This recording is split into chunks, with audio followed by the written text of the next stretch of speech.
Olá, meu nome é Fabrício Nogueira, eu sou psicoterapeuta e desenvolvedor de alta performance humana e quero bater um papo com você sobre a correlação entre o TDAH e questões de sono, como por exemplo a insônia. Vale nós partirmos do pressuposto básico, né, de que TDAH tem correlações com questões genéticas, com questões históricas, que envolvem ativações, né? Uma maior ativação de algumas estruturas do nosso sistema límbico, da nossa estrutura pré-frontal, do nosso córtex, e que vai trazendo a constatação de que a criança com TDAH, ela é mais agitada, ela pode ter hiperatividade, ela pode trazer sinais de ansiedade muito forte e ela emocionalmente ela está num estado ali de busca da homeostase, ou seja, desse equilíbrio corporal, porque ela essencialmente se sente mais ameaçada e desprotegida que outras crianças. Faz parte de todo esse conjunto, né, físico, químico, biológico, emocional, que nós vamos chamar de quadro de TDAH. Então, o pressuposto é isso: a criança com TDAH, ela se sente mais desprotegida. Por isso que muitas vezes ela desenvolve reações de agressão. Por exemplo, meninos com TDAH, eles podem ser, né, mais reativos, mais defensivos, inclusive mais agressivos. Eu tenho relatos de alguns pacientes que contam que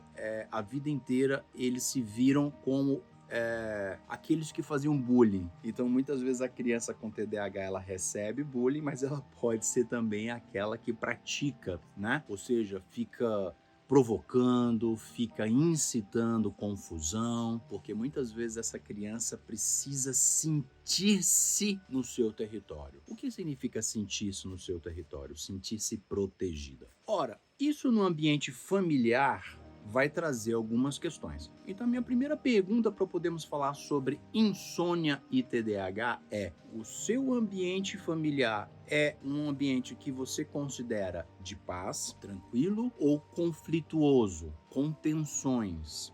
Né? Esse ambiente, ele alimenta o seu filho com o quê? Com estresse, com tensões, com presença paterna, com ausência. Qual é o alimento com o qual seu filho, né, é alimentado, que ele recebe no dia a dia da casa? Isso é importante nós entendermos para nós podermos falar sobre insônia, porque para que eu sinta sono, ou seja, para que o meu organismo me dê as químicas necessárias para que eu possa dormir e descansar, existem alguns pré-requisitos, né? Um dos pré-requisitos é que haja escuridão para que o meu nível de melatonina cresça e o de adrenalina diminua. Mas imagina só, se a criança com TDAH é uma criança que constantemente ela pode estar se sentindo ameaçada, você concorda comigo que os níveis de adrenalina e de cortisol nela podem ser mais altos do que uma criança normal e de repente isso afetar as taxas internas de melatonina e ela não ter aquela ativação do sono? Sim, física e quimicamente pode ser já um pressuposto, mas o segundo pressuposto, se aquela criança, o único momento em que ela tem a presença dos pais é à noite, e os pais são presença de ocitocina. Ocitocina é o hormônio do acolhimento, né? Do amor. Então ela vai em busca desse acolhimento, porque com o acolhimento ela se sente segura e consequentemente segura ela consegue relaxar para dormir. Coloca isso na sua cabeça, mãe e pai. Sono precisa de segurança.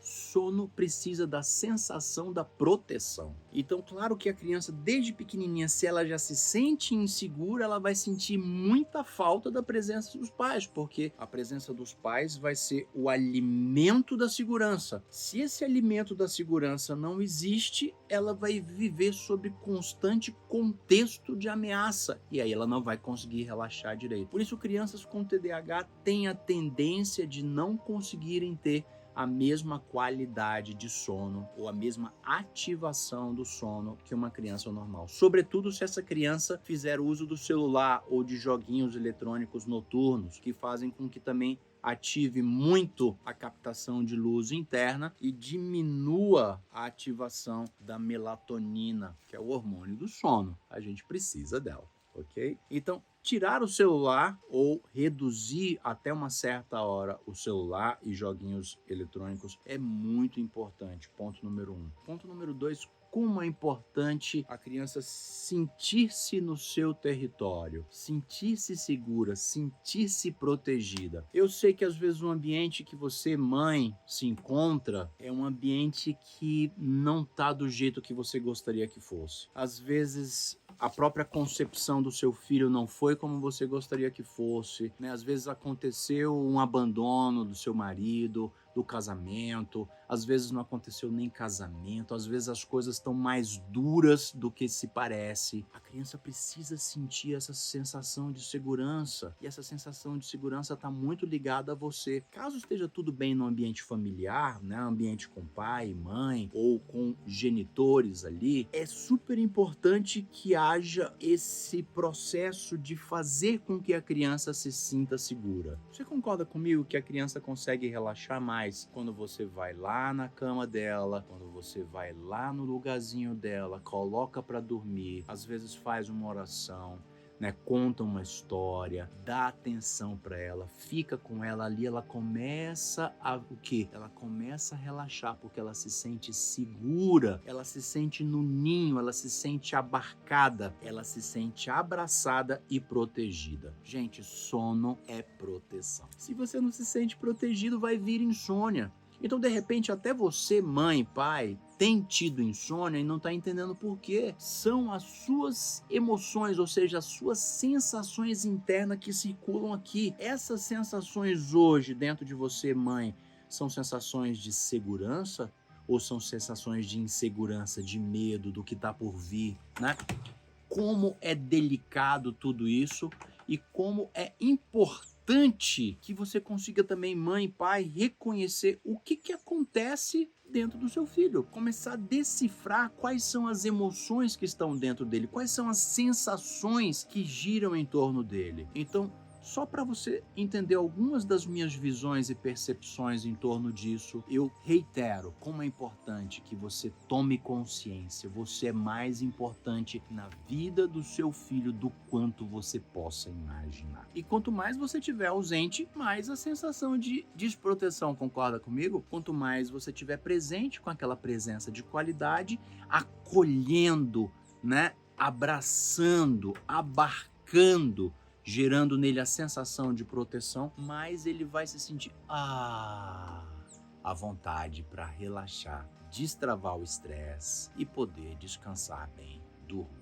Proximidade, segurança. Teve um outro vídeo que eu falei sobre cobranças. Cobranças é o processo oposto. Então é super importante que quando chega a parte da noite, na preparação para dormir, a gente comece a desfazer esses discursos do que tem que ser feito, das obrigações, disso, daquilo. Não, gente, relaxar. E no outro dia a gente retoma os discursos das necessidades, tá bom? Família com TDAH tem que ser tratada com amor, com proximidade, com compreensão e nesse estado de relaxamento que o seu sono seja perfeito.